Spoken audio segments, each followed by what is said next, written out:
Title: Take this offer and give me an heir. But that homeless woman changed the billionaire's life. Hello everyone. Before we begin today's story, I have a small favor to ask. Please hit subscribe and turn on the notification bell so you never miss our channel's new videos. It is quick, free, and the best way to support us in bringing you more dramatic stories. Your support means the world to us. Where are you watching from? Drop your city or country in the comments below. Thank you very much. Now let us get back to our story. Take this offer and give me an heir. But that homeless woman changed the billionaire's life. Let us return to our main character. Ethan Cole was the kind of man people feared more than admired. At 34, he had everything a person could dream of: a billion-dollar biotech empire, a glass-walled penthouse that floated above the New York skyline, and a heart frozen by success. He did not believe in love, luck, or second chances. In his world, people were assets and relationships were transactions. That night, the rain hit the city like shattered glass. Ethan left a charity gala early, irritated by shallow smiles and small talk about legacy. His driver slowed down at a red light near an alley, and through the window, Ethan saw a woman crouching beside a thin old man wrapped in a blanket. Her clothes were soaked, her hands trembling as she tried to cover him with her own coat. Something about her eyes, fierce, steady, defiant, held him for a second. She was not begging, she was fighting. "Stop the car," Ethan said. The driver hesitated. "Sir, this area. Just stop." He stepped out into the rain, his expensive shoes splashing in the puddle. The woman looked up, startled but not afraid. "Do you need help?" she asked, her voice rough but calm. Ethan studied her, not answering. There was something unsettling about her strength. When he learned from a nearby vendor that she had once been a medical student who lost everything after her foster father fell ill, an idea formed in his mind: cold, precise, transactional. He took out a card from his pocket and held it toward her. "Come to this address tomorrow. There is work, and you will be well paid." Maya Brooks hesitated, her eyes narrowing. "What kind of work?" "The kind that will change your life," he said simply. The next day she came, not because she trusted him, but because she had run out of choices. When she walked into his marble office, the city lights behind him glowed like steel. Ethan sat there, perfectly composed, a contract folder open on the desk. "I need an heir," he said. "You will carry my child. I will provide everything you need. When it is done, you will receive enough money to start over anywhere you want." The room fell silent. Maya stared at him in disbelief, her face pale, her voice trembling between anger and shock. "You think life works like one of your deals?" Ethan's tone did not change. "It is an offer, not an order. You are free to refuse." For a long moment, she said nothing. Outside, the storm began again, rain whispering against the glass walls. She finally replied, her voice steady but heavy with pride. "If I say yes, it is not for your money. It will be for him." She glanced toward the hospital bill, tucked in her pocket. "The man who raised me." Ethan did not react, only handed her the pen. "Then we understand each other." And with one signature under the cold light of that office, a cruel contract began, one that neither of them could have imagined would change the meaning of family, love, and redemption forever. The rain had stopped by morning, but the silence in Ethan Cole's mansion felt heavier than the night before. The contract had been signed. The ink was dry, and so was every trace of emotion in the man who had written it. Ethan's rules were simple: no contact unless necessary, no personal questions, no attachment. He made sure Maya understood that this was a transaction, not a relationship. Maya was escorted to a private wing of the house where everything was spotless and expensive, but felt strangely lifeless. The curtains were drawn, the air faintly smelled of antiseptic, and the maids avoided eye contact. Every corner of the mansion reflected Ethan's character: cold precision, order, and silence. Her days began with medical appointments arranged by Ethan's assistant and ended with meals left outside her door. There were vitamins on the table, books she never asked for, and a tablet that played soft instrumental music she never turned on. Yet every night she could hear Ethan's footsteps echo down the marble hallway at the same time, always steady, always alone. One morning she saw him standing by the garden through the glass wall. He was on the phone, his tone sharp and emotionless. Maya noticed that the garden filled with dead plants and gray soil had not been touched in years. It looked like the heart of the man who owned it. Later that afternoon she went outside and began to clear the weeds herself. The gardener tried to stop her, but she said quietly, "It needs to breathe." Ethan watched from the balcony above. He did not understand why someone like her would care about a place that was not hers. Yet for some reason, he did not tell her to stop.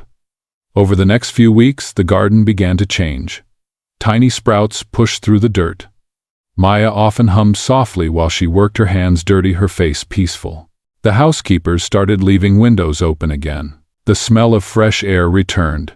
It was subtle, but even Ethan felt it. At dinner one evening, he found himself pausing by the kitchen, watching her laugh with the cook about the burned soup.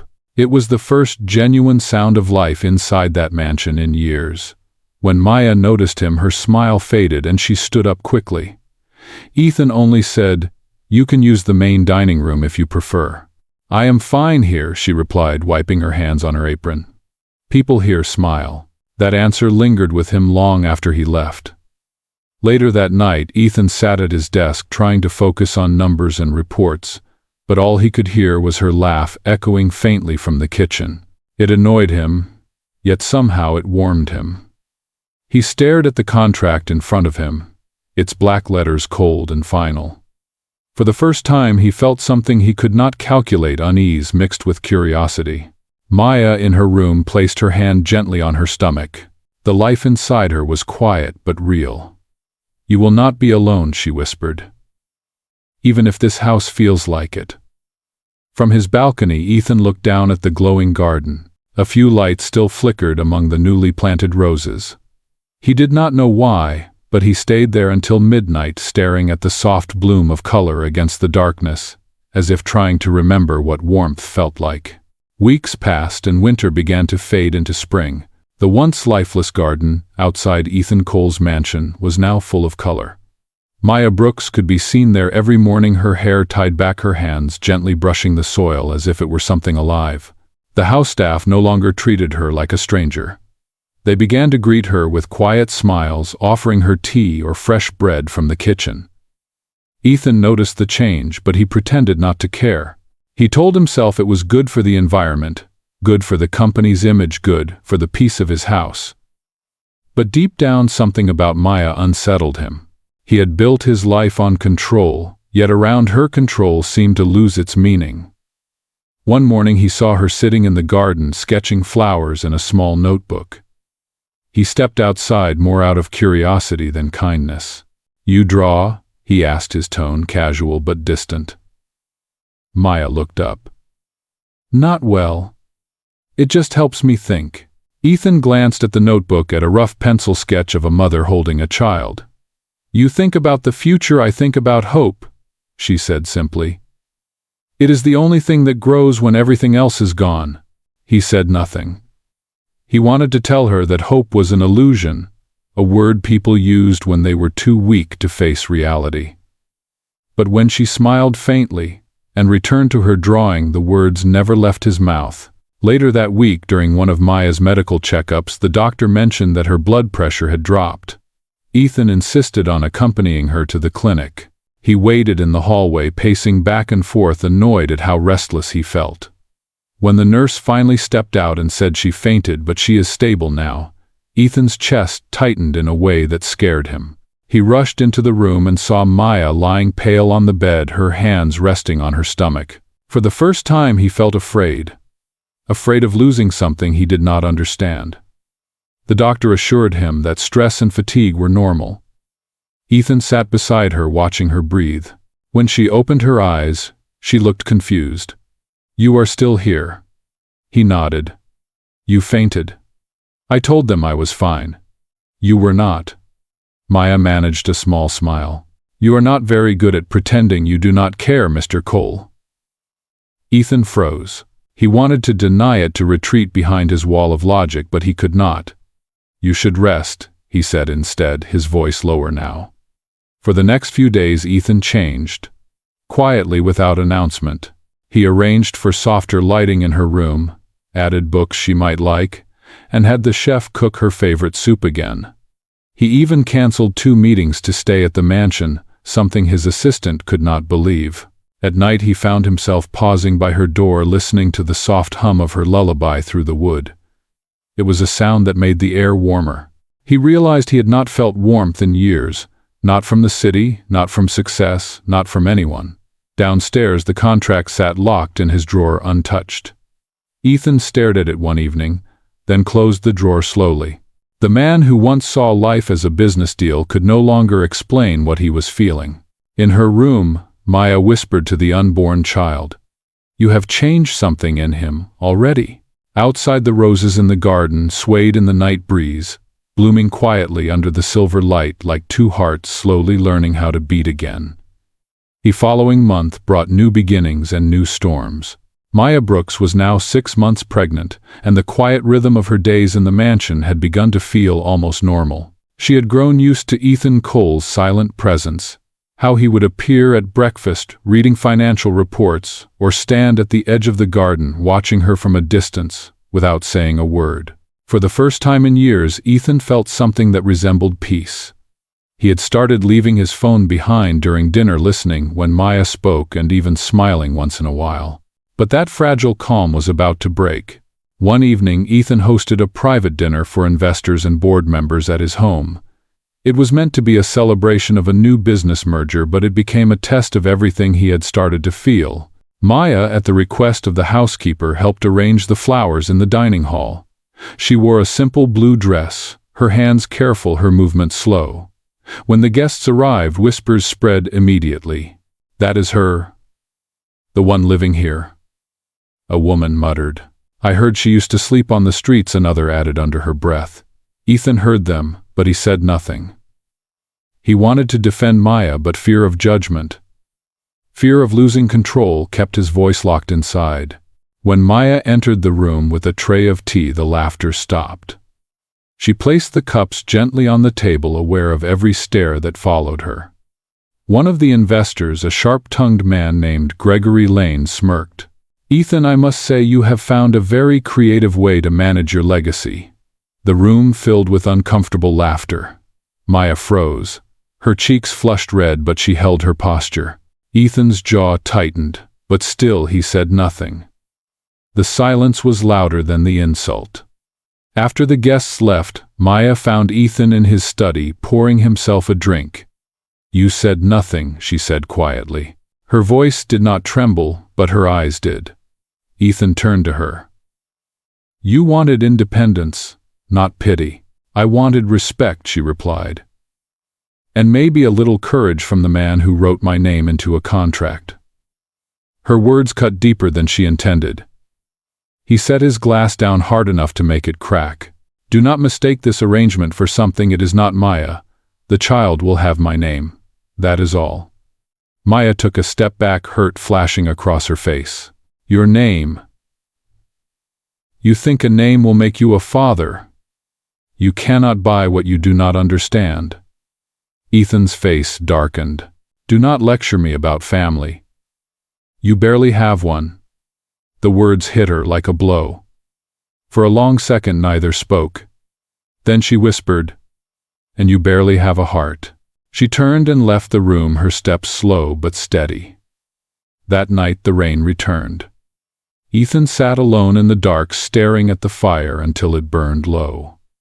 Upstairs, Maya stood by the window, one hand on her stomach. Tears slid down her face, not from weakness, but from the realization that no amount of warmth could melt a heart frozen by pride. Outside, the wind howled through the garden, tearing petals from the roses she had planted. Their soft color disappeared into the storm, just as the fragile peace between them shattered into silence. The days after the dinner felt colder than any winter. Maya Brooks stopped walking in the garden, stopped talking at breakfast, stopped looking toward the marble staircase where Ethan Cole used to appear every morning. The silence between them was no longer heavy, it was final. Ethan threw himself into work, staying late at the office, pretending that the echo of her absence did not follow him. But every time he returned home, the lights in her room were dark, and that emptiness cut deeper than he cared to admit. Weeks passed, until one night Ethan came home to find the house in chaos. The housekeeper was crying, the doctor was on the phone, and the front door stood open. "Where is she?" Ethan demanded. The answer hit him like a blow. Maya had gone into premature labor alone and had taken a taxi to the city hospital. The driver had called the emergency number when she fainted halfway there. Without thinking, Ethan ran. The rain fell hard as he drove through the streets, the same kind of storm that had first brought them together. At the hospital, he burst through the sliding doors, water dripping from his coat. "Maya Brooks," he said to the nurse at the counter, his voice trembling despite his effort to control it. "She was brought here an hour ago." The nurse hesitated, recognizing him from the news. "She is in the maternity ward, sir, but the situation is critical. Please wait." He did not wait. Ethan pushed through the corridor until he reached the window of the delivery room. Through the glass, he saw Maya on the bed, pale and sweating, gripping the sheet with both hands. Doctors surrounded her, calling instructions. Her eyes fluttered open for a moment and met his. Even through the glass, he could see the fear and the strength. The sound that came next changed everything. A cry, small but strong, filled the air. Ethan froze. It was the first sound of life he had ever felt touch his soul. His chest tightened, his throat burned, and tears blurred his vision. The doctor stepped out minutes later, exhausted but smiling. "A boy. He is small, but he is fighting." Ethan exhaled as if breathing for the first time in years. "Can I see her?" The nurse nodded softly. "She is weak, but yes." When he entered the room, Maya was holding the baby against her chest. Her face was pale, her eyes half closed, but the way she looked at the child made the world stop. Ethan walked closer, unsure what to say. "You did it," he whispered. Maya smiled faintly. He did it. He never gave up. He looked at the baby, a tiny hand, warm and fragile, reached out and wrapped around his finger. In that moment, something inside Ethan broke and healed at the same time. He had spent his entire life buying everything he wanted, but now he was standing in front of something he could never buy: love that existed simply because it was born. The baby opened his eyes, blue and clear like morning sky. Ethan felt a tear fall before he could stop it. Maya saw it and said softly, "You are his father now, not because of your name, but because you showed up." Ethan stayed beside her until dawn, watching mother and child sleep. Outside, the storm eased, and sunlight touched the city skyline. For the first time, Ethan understood what it meant to protect something without expecting anything in return. He whispered almost to himself, "You were right, Maya. Love cannot be written in a contract."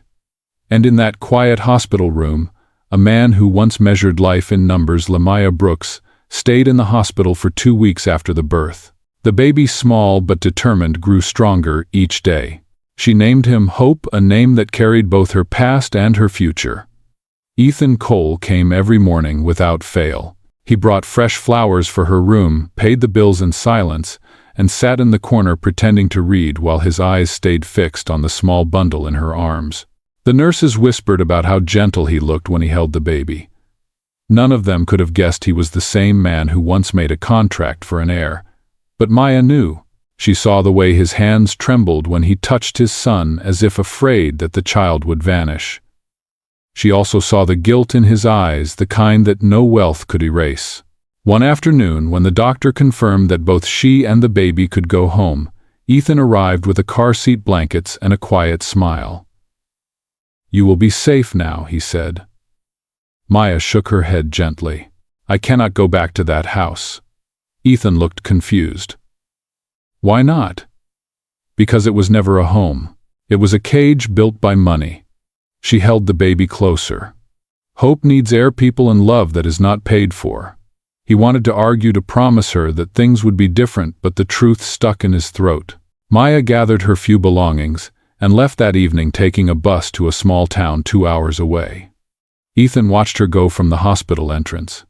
his heart heavy but strangely calm. For the first time he let something go without trying to own it. The days that followed were quiet and heavy. Ethan returned to his office, but the numbers on the screen meant nothing. Every deal, every profit, every board meeting felt empty. He could not stop seeing Maya's face when she said the word home.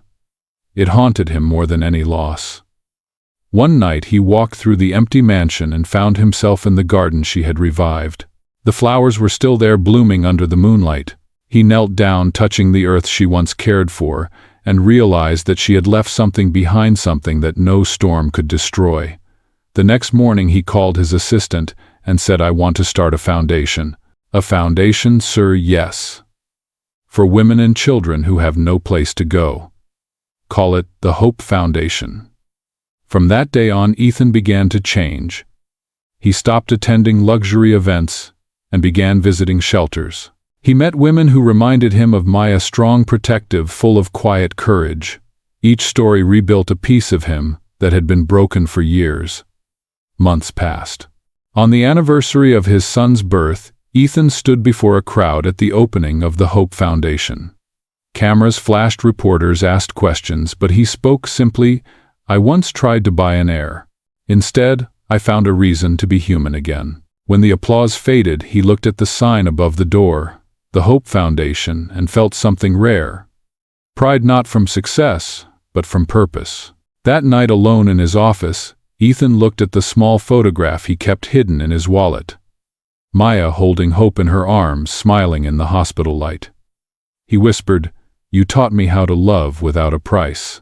And for the first time, the mansion did not feel empty anymore. It felt like the beginning of redemption. A full year passed since the night Ethan Cole heard his son cry for the first time. The Hope Foundation had grown beyond anything he imagined. What began as one shelter in New York had expanded into several across the state. Ethan spent his days visiting centers, speaking with women who had once lived invisible lives, and quietly funding hospitals and schools in their names. But even with all his success in giving back, one emptiness remained. He had not seen Maya Brooks or his son since the day she left the hospital. Her silence was both punishment and protection. Ethan respected her choice, but every night he wondered what his child looked like now, whether he had started to walk or what sound his laugh made. Then one afternoon, while visiting a small community center on the outskirts of town, Ethan's world shifted again. The center was crowded with families, laughter, and children running in the yard. As he stepped inside, a volunteer approached him. "There is someone who wants to meet you, Mr. Cole." When he turned, he froze. Maya stood there holding a little boy in her arms. Her hair was shorter, now her clothes simple, but her eyes were the same, strong, calm, and full of light. The boy in her arms had the same blue eyes as his own. Ethan's breath caught in his throat. "Hope," he whispered. Maya smiled softly. "He prefers to walk now." She set the child down, and the little boy toddled forward on unsteady feet, holding a toy truck. He stopped in front of Ethan, looking up curiously. "Hello," the boy said. Ethan knelt down, unsure if his voice would work. "Hello, buddy." Hope tilted his head. "Mommy says you help people." Ethan swallowed hard. "I am trying to." The boy smiled. "Then you are good."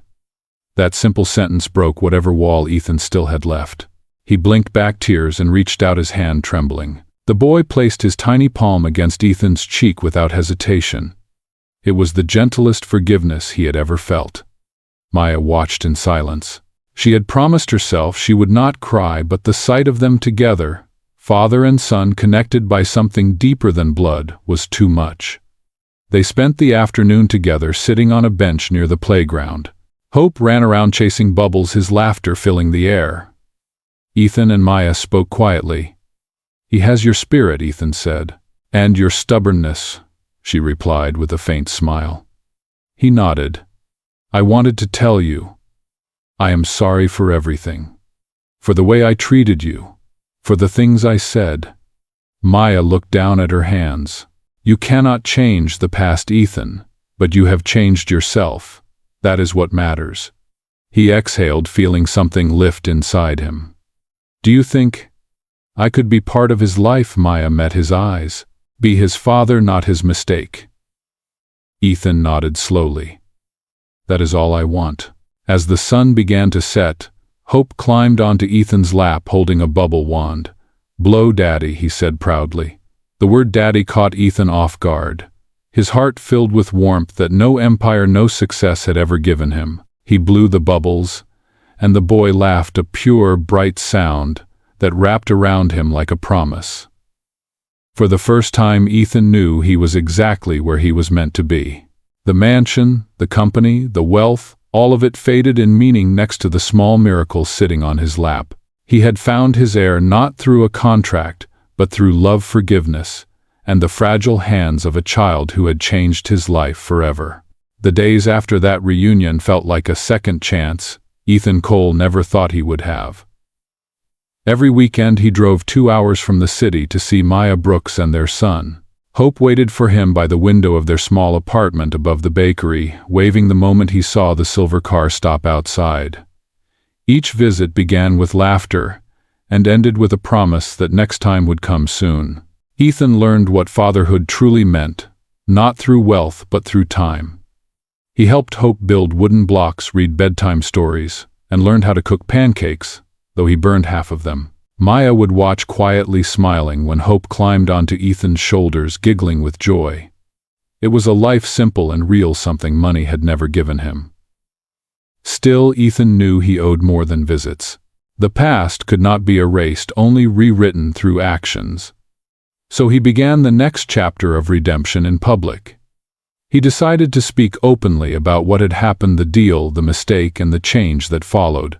At the annual charity gala, under the lights of the ballroom that once symbolized his cold empire, Ethan took the stage. The audience expected numbers and achievements. Instead, they heard truth. There was a time, Ethan began, when I believed everything had a price, even life. I tried to buy an heir, but what I received instead was a lesson about love, strength, and the power of forgiveness. That woman, he paused, his eyes searching for Maya in the crowd, taught me what it means to be human again. And my son taught me what it means to be a father. The room fell silent. The cameras clicked, but no one spoke. Ethan continued. From this day forward, the Hope Foundation will operate independently. All profits from my company's medical branch will go directly to helping families in need.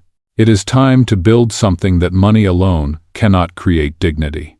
Applause began slowly, then filled the hall like a wave. Maya, standing at the back, felt her chest tighten with emotion. It was not pride in his wealth, but pride in his courage. For the first time, Ethan was using his power for something good. After the event, Ethan found her near the exit, holding Hope's small hand. "You did not have to say my name," she said softly. He shook his head. "I wanted them to know who saved me." Hope tugged at his father's sleeve. "Mommy said you were brave." Ethan crouched down and looked into his son's eyes. "I was only brave because I did not want to lose you again." The boy smiled and wrapped his arms around his father's neck.